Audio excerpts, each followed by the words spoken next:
मित्रांनो, बघता बघता हा 2024 वर्ष संपत आला आहे. मला नाही माहीत की गेलेले महिने तुम्हाला कसे गेले आणि उरलेले महिने तुम्हाला कसे जातील, तसेच तुमच्या आयुष्यात काय बदल घडले ते. मी अपेक्षा करतो की हे महिने तुम्हाला चांगले गेले असतील आणि उरलेले पण चांगले जातील. तुम्ही खूप नवीन गोष्टी शिकल्या असतील, नवीन बिझनेस केले असतील, नवीन लोकांना पण भेटले असतील. पण जर तुमच्यासोबत असे काही झाले नसेल आणि तुम्हाला खूप सामान्य असल्यासारखे वाटत असेल, तुम्ही खूप मेहनत केली असेल पण तुम्हाला चांगले रिझल्ट नसतील मिळाले, तेच तुमच्या मित्रांना आणि सहकाऱ्यांना प्रमोशन मिळत आहे, ते तुमच्या खूप पुढे निघून गेले आणि तुम्ही आहे तिथेच राहिलेत, तर तुम्ही आता तयार व्हा. कारण हे उरलेले महिने आणि पुढचे वर्ष हे तुमचेच होणार आहे. कारण की आता तुम्ही पूर्णपणे बदलणार आहात. कारण की आज मी तुम्हाला ब्रायन ट्रेसी यांचे पुस्तक 21 success secrets of self made millionaire यामधून 6 एकदम पॉवरफुल अशा सवयी सांगणार आहे. जर तुम्ही यांना आत्तापासूनच फॉलो कराल तर पुढचे वर्ष येईपर्यंत तुम्ही एकदम नवीन व्यक्तिमत्व बनलेले असणार. तर मित्रांनो, कोणताही वेळ वाया न घालवता आपण डायरेक्ट येऊया कामाच्या गोष्टीवर. लेखक ब्रायन ट्रेसी यांचे लहानपण हे खूप गरिबीत गेले. जेव्हा ते 30 वर्षाचे होते तेव्हा त्यांनी करोडपती बनण्याचे स्वप्न बघितले होते आणि त्यांनी असे काहीतरी केले की त्यांचे आयुष्य पूर्णपणे बदलून गेले. त्यांनी हा प्रश्न विचारायला सुरुवात केली की का काही लोक जास्त यशस्वी होतात, कसे काही लोक झिरोपासून करोडपती बनतात. या प्रश्नाची उत्तरे जाणून घेण्यासाठी कित्येक सेल्फ मेड मिलेनियर म्हणजे जे स्वतःच्या हिमतीवर झिरोपासून करोडपती बनले होते, अशा लोकांवर 25 वर्षे रिसर्च केली आणि हे पुस्तक त्या रिसर्चचेच रिझल्ट आहे. लेखक ब्रायन ट्रेसीसुद्धा या पुस्तकाला फॉलो करून झिरोपासून सुरुवात करून सेल्फ मेड बिलेनियर बनले. मी तुम्हाला या 6 सवयी सांगायच्या आधी मी तुम्हाला जगातला सर्वात शक्तिशाली नियम सांगू इच्छितो. त्याला मनात ठेवूनच तुम्ही या 6 सवयींना फॉलो करा. हा नियम आहे law of cause and effect, जो बोलतो की प्रत्येक क्रियेची प्रतिक्रिया ही असतेच. यश हे योगायोग नाही आहे. यश हे त्या प्रयत्नांचे परिणाम आहेत जे तुम्ही वारंवार करता. निसर्गाचा नियम हा सर्वांसाठी एकच आहे. हा कोणाचीच बाजू घेत नाही. मार्केट किंवा समाजाला या गोष्टीने काहीच फरक नाही पडत की तुम्ही कोण आहात आणि काय आहात. Law of cause and effect बोलतो की जर तुम्ही ते कराल जे इतर यशस्वी लोकांनी केले आहे, तर तुम्हाला तेच रिझल्ट मिळेल जे इतर यशस्वी लोकांना मिळाले आहेत. हा नियम बोलतो की जर तुम्ही रोडपतीवरून करोडपती बनण्याच्या सवयीला शिकता आणि त्याला तुमच्या आयुष्यात अप्लाय करता, तर तुम्हाला त्यापेक्षा जास्त चांगले रिझल्ट मिळतील ज्याचा तुम्ही विचार केला आहे. अजून एक गोष्ट जी तुम्ही तुमच्या डोक्यात चांगल्या प्रकारे ठेवली पाहिजे ती ही की तुमच्यापेक्षा हुशार आणि तज्ज्ञ दुसरा कोणीच नाही आहे. मी तुम्हाला इथे गर्विष्ठ बनायला नाही सांगत. बघा, फायनान्शियल अपयश आणि आपले ध्येय पूर्ण न होण्याचे एक मोठे कारण हे आहे की लोक स्वतःला कमी लेखतात. तुम्हाला असे वाटते की बाकीचे लोक हे तुमच्यापेक्षा खूप हुशार आहेत आणि ते तुमच्यापेक्षा जास्त चांगले काम करत आहेत, पण असे काहीच नसते. सत्य तर हे आहे की बहुतेक सेल्फ मेड बिलेनियर हे सामान्य माणसेच असतात. त्यांचे शिक्षणसुद्धा सामान्य असते, पण ते काम असं करतात जे दुसऱ्या यशस्वी लोकांनी केलेले आहे. ते वारंवार करतात आणि तोपर्यंत करत राहतात जोपर्यंत त्यांना काही रिझल्ट मिळत नाही. हा कोणता चमत्कार नाही आहे. जेव्हा तुम्ही तसा विचार करणार, त्याप्रमाणे करणार जसे यशस्वी लोक करतात, तेव्हा तुम्हाला हे तेच रिझल्ट मिळेल जे यशस्वी लोकांना मिळाले आहेत. हा फक्त law of cause and effect आहे. तर चला बघूया काय आहेत त्या 6 सवयी ज्या सेल्फ मेड बिलेनियरमध्ये असतात. सवय नंबर 1, ड्रीम बिग.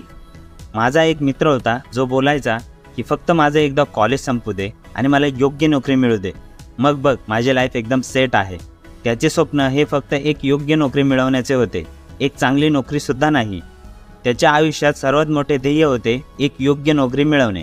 आणि बघा, तो आज पण एक नोकरीच करतोय आणि फायनान्शियली संघर्षच करतोय. सेल्फ मेड बिलेनियरची पहिली सवय ही एकदम सोपी आहे. मोठी स्वप्ने बघा, स्वतःला स्वप्न बघण्याची परवानगी द्या. कारण की यशाची पहिली पायरी म्हणजे स्वप्न बघणे हीच आहे. जर तुमचे स्वप्न हे आगळेवेगळे नोकरी करणेच असेल तर तुम्ही त्या नोकरीवरच राहून जाणार. अडचण हीच आहे की बहुतेक लोक ही मोठी स्वप्न बघू शकत नाही. त्यांना मोठी स्वप्न बघायची भीती वाटते. त्यांना लहानपणी शिकवले जाते की बाळा, मोठी स्वप्न नाही बघायची. एक म्हण तर त्यांना नेहमीच ऐकवली जाते की अंथरूण पाहूनच पाय पसरायचे. पण एक मोठे एंटरप्रेन्युअर विवेक बिंद्रा बोलले आहेत की ही म्हणच चुकीची आहे.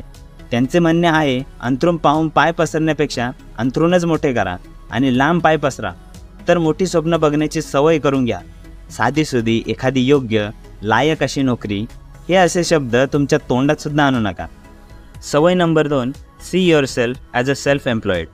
सेल्फ मेड बिलियनियर हे कधीच स्वतःला एम्प्लॉई नाही समजत. भलेही ते एखादा जॉब करत असतील, पण ते स्वतःला एक कंपनी समजतात आणि त्यांच्या करिअरला त्यांचा बिझनेस समजतात. ॲपल, रिबॉक, फरारी, जितकी मोठी कंपनी तितकी मोठी किंमत. कोणतीच कंपनी ही एका रात्रीत मोठी होत नाही. क्वालिटी सर्व्हिस दिली, चांगले रिलेशन बनवले, योग्य निर्णय घेतले, तेव्हा कंपनी मोठी होत गेली. तर तुम्ही स्वतःला एका कंपनीप्रमाणे बघितले पाहिजे. मानून चला की तुमचे नाव राज आहे, तर तुमचे नाव आणि तुमची कंपनी मिळून नाव बनते राज कॉर्पोरेशन आणि तुमची कंपनी सर्व्हिस देते दुसऱ्या मोठ्या कंपनीला जिथे तुम्ही जॉब करत आहात. उदाहरणार्थ, जर तुम्ही अकाउंट डिपार्टमेंट बघत असाल तर असे मानून चला की राज कॉर्पोरेशन त्याची अकाउंट सर्व्हिस देत आहे XYZ या कंपनीला. जर तुम्ही एक शिक्षक आहात आणि तुमचे नाव गीता आहे, तर गीता कॉर्पोरेशन टीचिंग सर्व्हिस देत आहे XYZ या शाळेला. अमेरिकेतील टॉप 3% लोक स्वतःला एका कंपनीप्रमाणे बघतात. या गोष्टीने काही फरक नाही पडत की त्यांच्या चेकवर कोण सही करत आहे. सर्वात मोठी चुकी तुम्ही ही करू शकता, हा विचार करून की तुम्ही स्वतःसाठी नाही तर दुसऱ्यांसाठी काम करत आहात. तुम्ही नेहमी एक कंपनी असता, मग तुम्ही कुठेही काम करत असाल. जेव्हा तुम्ही स्वतःला एक कंपनीप्रमाणे बघणार, तेव्हा तुम्ही स्वतःमध्ये एक एंटरप्रेन्योरची मानसिकता निर्माण कराल. तुम्ही स्वतःच्या कंपनीचे मूल्यांकन करणार की कशी तुमची कंपनी ही अजून चांगली सर्व्हिस देऊ शकेल, कशी तुमची कंपनी स्वतःची व्हॅल्यू वाढवू शकेल. तर तुम्ही स्वतःला एका कंपनीच्या रूपात बघण्याची एक चांगली सवय लावून घ्या. तिसरी सवय, कमिट टू एक्सेलन्स. पुढच्या वर्षात जे पण काम तुम्ही कराल ते खूप चांगल्या प्रकारे कराल असे ठरवा. आपल्या क्षेत्रातील टॉप 10 लोकांपर्यंत पोहोचण्याचे ध्येय बनवा. जर तुम्ही हे ठरवता की जे पण तुम्ही कराल ते खूप चांगल्या प्रकारे करणार आणि याला तुम्ही काटेकोरपणे फॉलो पण करणार, तर ही गोष्ट तुमचे जीवन बदलू शकते. सर्व यशस्वी लोक त्यांच्या क्षेत्रात खूपच पारंगत असल्याने त्यांची ओळख असते. मी आधी पण सांगितले आहे की हे लक्षात ठेवा की तुमच्यापेक्षा दुसरं हुशार कोणीच नाही आहे. ते सर्व जे आज टॉप 10मध्ये आहेत ते सुरुवातीला लास्ट 10मध्ये असायचे. तुम्ही प्रत्येक क्षेत्रात खूप चांगले नाही बनू शकत. त्यामुळे एकच स्किल निवडा ज्यात तुम्ही चांगले आहात आणि स्वतःला त्यात पूर्णपणे झोकून टाका, त्यात बेस्ट बनण्यासाठी. याला एका ध्येयाप्रमाणे घ्या. पुढच्या नवीन वर्षात एक नवीन स्किल शिकण्याचा संकल्प करा. एक प्लॅन बनवा आणि रोज त्याला बेटर बनवण्यासाठी पाऊल उचला. यामुळे तुमच्या आयुष्यात जो बदल होईल त्याला बघून तुम्ही थक्क व्हाल. चौथी सवय, develop a workaholic mentality. Self made billionaire खूप जास्त मेहनत करतात, उशिरापर्यंत काम करत असतात. जर तुम्हाला या येणाऱ्या नवीन वर्षात यशस्वी व्हायचं आहे तर तुम्ही हा 40+ फॉर्म्युला वापरला पाहिजे. 40+ फॉर्म्युला काय आहे? हा फॉर्म्युला बोलतो की तुम्ही प्रत्येक आठवड्यात 40 तास काम करतात. 40 तासानंतर केलेले काम हे यशासाठी असते. जर तुम्ही 40 तास काम करता तर ते फक्त तुमच्यासाठी, तुमच्या जगण्यासाठी असते. 40 तासात काम केल्यानंतर तुम्हाला तेवढंच मिळतं जेवढ्याची तुम्हाला गरज आहे. तुम्ही कधीही पुढे जाऊ शकणार नाहीत, पण 40 तासानंतरचा प्रत्येक तास तुमच्या भविष्याची एक गुंतवणूक आहे. 40 तासानंतर किती तास तुम्ही काम करता या आधारावर तुम्ही सांगू शकता की 5 वर्षानंतर तुम्ही कुठे असणार. मोठा दिवस आणि कठीण परिश्रमाची जागा कोणीच नाही घेऊ शकत. अमेरिकेत सेल्फ मेड बिलियनियर एका आठवड्यात कमीत कमी 59 तास काम करतात. त्यातील काही जण 70 ते 80 तास काम करतात.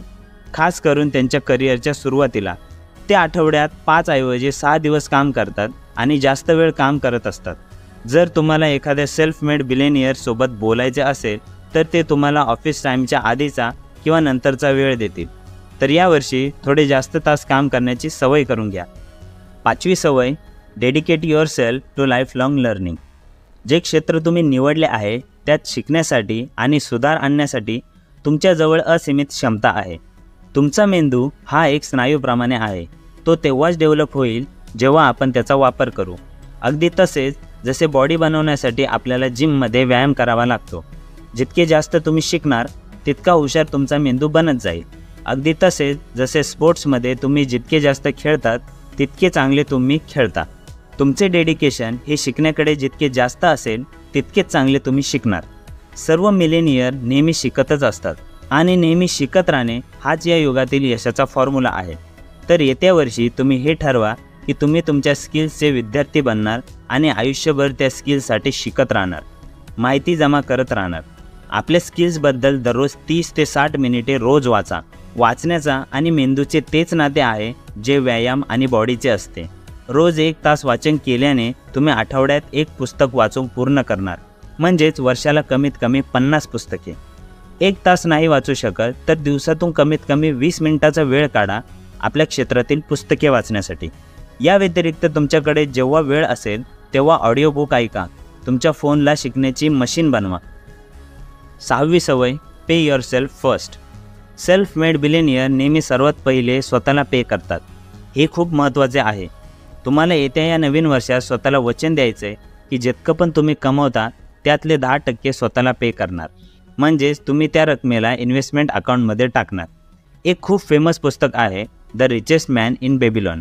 त्यात जो अर्कत नावाचा व्यक्ती आहे तो त्याच्या श्रीमंतीचे रहस्य हेच सांगतो की तो जितके पण पैसे कमवतो त्यातील 10% इन्व्हेस्टमेंट अकाउंटमध्ये टाकून त्या पैशाने तो अजून पैसे बनवतो आणि बाकीच्या 90%मधून तो त्याचा खर्च भागवतो. आयुष्यभर बचत करणे आणि इन्व्हेस्टमेंट करणे सोपे नाही आहे. हे करण्यासाठी खूप वचनबद्ध राहावे लागते आणि इच्छाशक्ती मजबूत लागते. त्यामुळे मी तुम्हाला बोलतोय की तुम्ही या येणाऱ्या नवीन वर्षात स्वतःला वचन द्या की पूर्ण वर्ष तुम्ही तुमच्या इन्कमचा 10% भाग बचत कराल आणि इन्व्हेस्ट कराल. जर तुम्ही 10% नाही वाचवू शकत तर 1% पासून सुरुवात करा आणि 99%ने तुमचा खर्च भागवा. जेव्हा तुम्हाला 99%ची सवय होऊन जाईल तेव्हा 2% बाजूला ठेवा आणि 98%ने तुमचा खर्च भागवा. हळूहळू या इन्व्हेस्टमेंटला 10%वर घेऊन या. जर तुम्ही 1 वर्षभर तुम्ही हे करणार तर अगदी आरामात तुम्ही संपूर्ण आयुष्य हे करणार. लोक रिटायरमेंट वेळी गरीब होऊन जातात. याचे कारण असते माइंडलेस कन्झ्युमर रिझन. ते काहीतरी बघतात जे त्यांना आवडतं आणि न विचार करता त्याला विकत घेतात. मग त्यांना त्याची गरज असो किंवा नसो ते पार्किन्सन लॉचे शिकार बनतात, जो बोलतो की जेव्हा तुमची इन्कम वाढते तेव्हा आपोआप तुम्ही तुमचा खर्चसुद्धा वाढवतात. याचा अर्थ या गोष्टीने काही फरक नाही पडत की तुम्ही किती कमवत आहात, तुम्ही सर्व खर्च करून टाकणार. असे केले तर तुम्ही कधीच पुढे नाही जाऊ शकणार आणि कधीच कर्जातून बाहेर नाही येऊ शकणार. त्यामुळे जर तुम्हाला पार्किन्सन लॉचा शिकार नाही व्हायचं आहे तर छोट्या सेव्हिंगपासून सुरुवात करा. जसे मी पहिले सांगितले की 1% पासून सुरू करून ते हळूहळू 10%वर घेऊन या. पैसे बचतीवर आणि इन्व्हेस्टमेंटवर तुम्ही एक्सपर्टकडून सल्ले घ्या, पुस्तके वाचा आणि याबद्दल पण नेहमी वाचत राहा आणि जे काही शिकणार ते अप्लाय करत राहा. तर येत्या नवीन वर्षी तुम्हाला या सवयी बनवायच्या आहेत. मग काहीही हो, तुम्हाला या 6 सवयी फॉलो करायच्याच आहेत. जर ही व्हिडिओ तुम्ही अजूनपर्यंत बघत असाल तर कमेंटमध्ये यस आय विल असे टाईप करा आणि पुढच्या वर्षानंतर पुन्हा एकदा या व्हिडिओमध्ये येऊन कमेंट करून सांगा की कशा प्रकारे तुमचे आयुष्य या 6 सवयींमुळे बदलले. तर व्हिडिओ आवडले असेल तर लाईक करा आणि नवीन असाल तर सबस्क्राईब करा. शेवटी थँक्स फॉर वॉचिंग. नमस्कार.